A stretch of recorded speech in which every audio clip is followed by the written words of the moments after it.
This is TWiT. As you may or may not have known, Zuckerberg's kind of been under the microscope lately. Once upon a time, Facebook CEO Mark Zuckerberg went to Washington to field pointed questions directed at him from the House and the Senate. And now, a few weeks later, he went overseas to meet with European Union officials and answer their questions ahead of tomorrow's official implementation of Europe's new General Data Protection Regulation. You might see that as GDPR. And joining us to talk about all the questions Zuckerberg did and didn't really answer is Kurt Wagner from Recode. How's it going? Hi, guys. It's great to have you here, Kurt. Appreciate you coming on the show. So first of all, what was the purpose of this meeting, and how is it different, if at all, from that of what Zuckerberg kind of faced when he had the public grilling here in the U.S. a few weeks back? I think it was really similar. I mean, the way it was framed was, hey, we're going to have this meeting for him to show up and better clarify Facebook's data practices and data policies. So I think, this is an example of politicians wanting their time in front of Zuckerberg, getting their opportunity to ask their questions. But I think the purpose was very similar. It was, we want him here to kind of better explain what Facebook actually does, because there's clearly a lot of people who still don't understand all of that. All right. So talk a little bit about the format, because this is definitely a little bit different. It seemed like there were a lot of questions flying his way, but in many ways he was kind of able to sidestep them a little bit. And I saw a lot of criticism online as a result of that. What was so different about the format, the approach here, and how could they have done it maybe a little better to get him to answer those specific questions? The format was a huge problem, in my opinion. So the whole meeting was supposed to take an hour and 15 minutes. It ultimately went a little longer than that. But the first, I would say, hour of the meeting, let's go ahead and strip out the opening statements because those don't really count. Let's say 45 minutes or so of the meeting was these EU regulators just asking Zuckerberg questions without giving him any chance to reply. So by the time he ultimately started to answer the questions, he had like 40 of them to talk about. And so, and he had about 20 minutes to do it. And so what he did was say like, okay, I think there were a few questions about our data policies. And then he'd go into some, kind of broad pre-rehearsed answer that would kind of blanket all of the very specific questions that he had been asked. So, in some ways it was kind of frustrating because he didn't really answer any of the questions that they asked. In the other ways, that's just how the format lent itself. It's like they basically said, here's a very tough question. Don't answer it for 20 minutes and answer it along with a bunch of other stuff that we already asked you. So ultimately, everyone got really frustrated and said, hey, we asked these questions, you didn't answer them. And I think a lot of that is because of the format of how this was set up. Now, whose idea was it to have it in that format? They asked afterwards, in the president of the EU Parliament, which is the group that conducted this meeting. He said that his name is Antonio Tanaji, I think. I'm apologizing because I'm mispronouncing his name, I'm sure. But he said it was his pitch to Facebook and that, it was their idea to get him there. I'm sure the way that these things usually work is that the team, Zuckerberg's team's working behind the scenes to figure out, hey, what's a format that they're willing to agree to. But it sounded like the EU Parliament was the one who pitched this idea, and certainly Zuckerberg took advantage of it. So we often heard when Zuckerberg was in front of the House and the Senate, we heard that statement, we'll get back to you with the information. Many times we heard this about missing information, or maybe it was just a great way to delay and not answer things right then so that they could get their message together. Did that happen, and will that happen here? I guess what I'm wondering is, when they say they're going to get back with that information, how does that actually take place, if at all? Or is that just a great way for questions to, ride off into the sunset and die? Well, it's a great way for everyone to forget what the questions were, and for, someone with a lot more time on their hands to come in and perfectly phrase and kind of package together the answers to these questions. The company did publish the answers to a lot of them yesterday on, I think it was the Facebook Brussels page.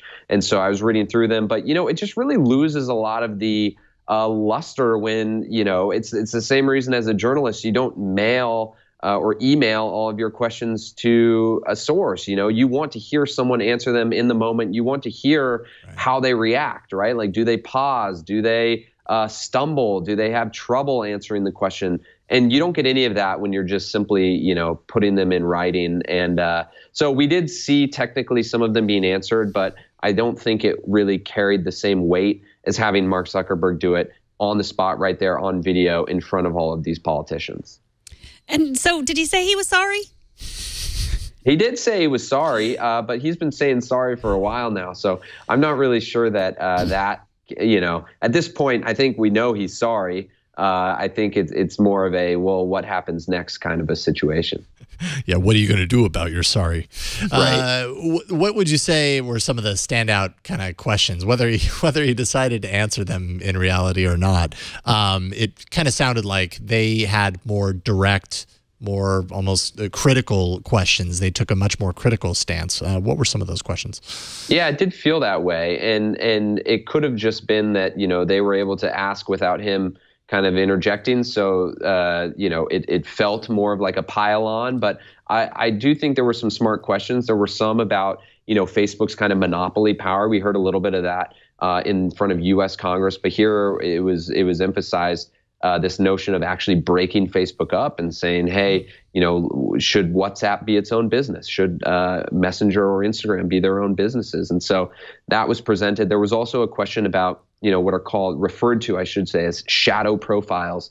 This notion that Facebook collects data on people even when they're not using the service and, holds on to that data so that when they eventually sign up, Facebook already knows who they are. That again kind of was talked about very briefly during the U.S. congressional testimonies that he did, but it was brought up again yesterday. And one of the reasons it stood out to me was that it was not something he chose to talk about in his 20 minutes of answers, right? So he gets his 40 minutes of questions. He just starts blanket answering all of them. He doesn't mention shadow profiles. Someone kind of calls out, says, hey, the shadow profile thing, what about that? And he basically dismissed it and immediately moved on to something else. So it was clearly not something that he wanted to talk about. So, there were a couple, those would have been good things for us to hear from him directly. And we didn't really get that opportunity again because of the way that the format was set up. Mm-hmm.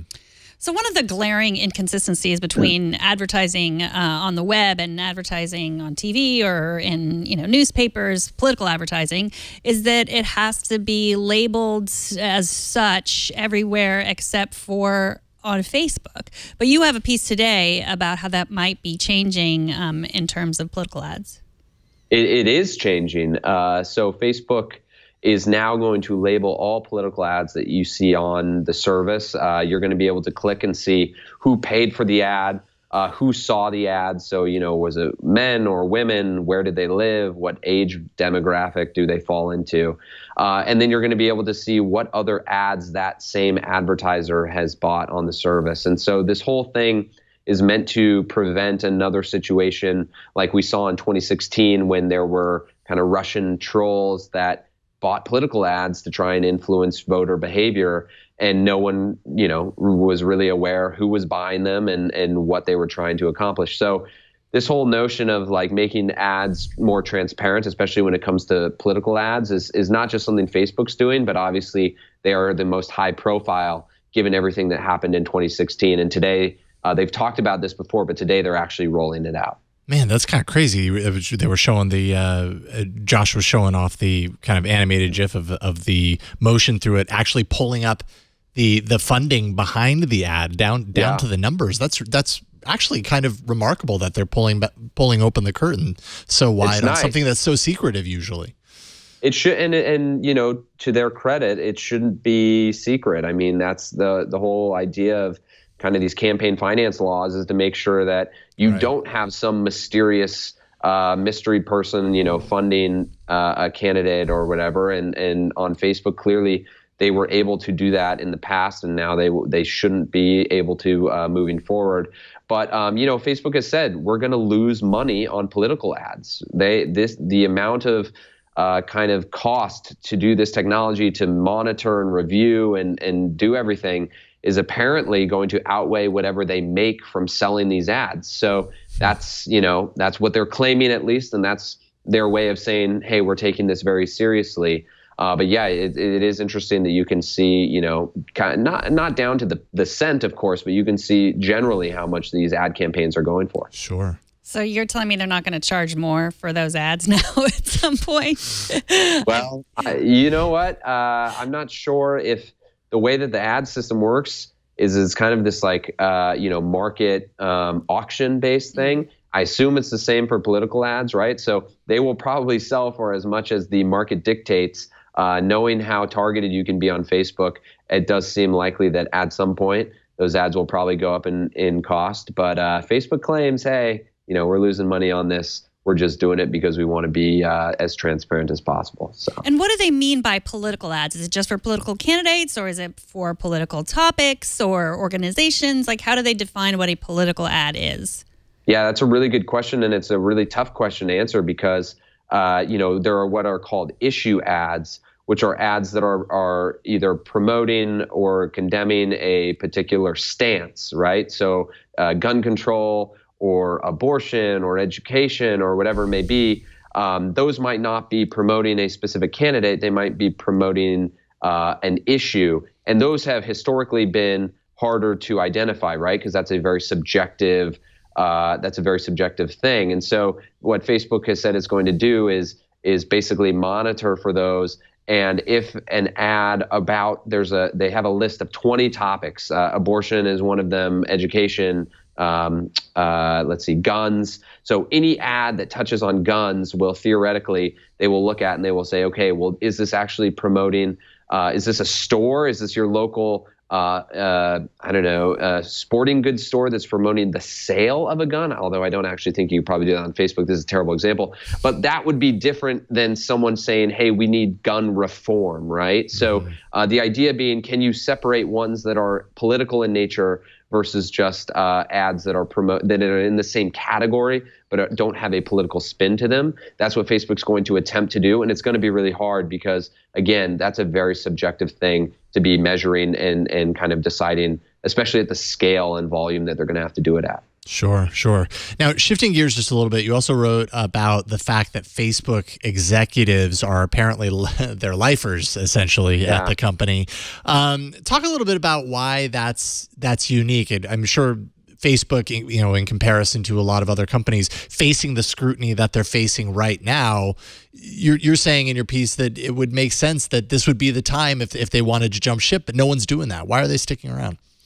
Yeah, I wanted to write this story for a long time because I've been covering Facebook for a number of years. And if you look at their top ranks, almost everyone has been there for a decade or longer. And that's just crazy in the world of technology and the amount that people kind of come and go at these tech companies these days. I always thought that was kind of bizarre, and I wanted to dig into it a little bit more. And then they had a major reorganization about 2 weeks ago where a bunch of those people actually took on new roles and they reported to new people and everything got restructured and nobody left. And I was like, you know what, that would have been the perfect time for someone to leave amidst all of that change. People might not have even noticed, everyone's getting new jobs and someone slips out the back door and maybe you kind of forget or at the very least it gets buried by everything else. And no one did. And so I had the chance to talk to a bunch of them. And again, because I've wanted to write this for such a long time, I've been kind of collecting anecdotes and string about this for some time. But really it comes down to, in my opinion, two things. One is that these folks are honestly so gung-ho about Facebook mission of connecting everybody. Like, it sounds corny, and I agree, but they just absolutely are diehard Facebook disciples, and they think that Facebook is, has this broad mission in the world, and they have a chance to impact billions of people with everything that they do. And so there's that element, and then there's this element of like, hey, we've been working together for 10 years. This person that I sit next to isn't just a colleague of mine; they're actually friends. They vacation together, they hang out together, their spouses are close.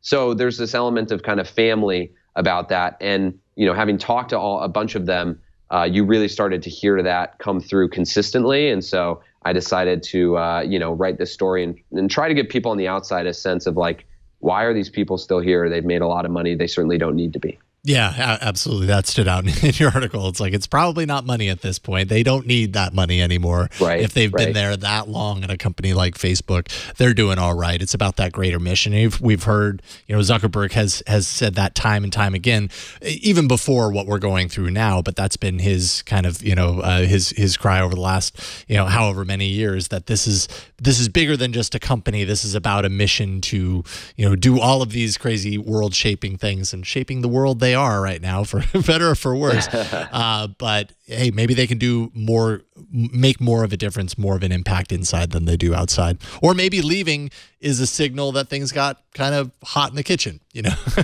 That could be. I mean, I'm waiting. This isn't going to last forever, right? Yeah. It's hard to imagine we'll be sitting here even in 2, 3, 4 more years, and all of those people will still be there. And I kind of wonder, when the first person does choose to leave, what that kind of domino effect is going to be like. Again, because they are very close, they've worked together for such a long time. I could imagine it being kind of a house of cards type of situation where sure. if one important person leaves, it could start to unravel a little bit. I mean, culture, as you guys I'm sure know, like who you work with really makes a huge difference.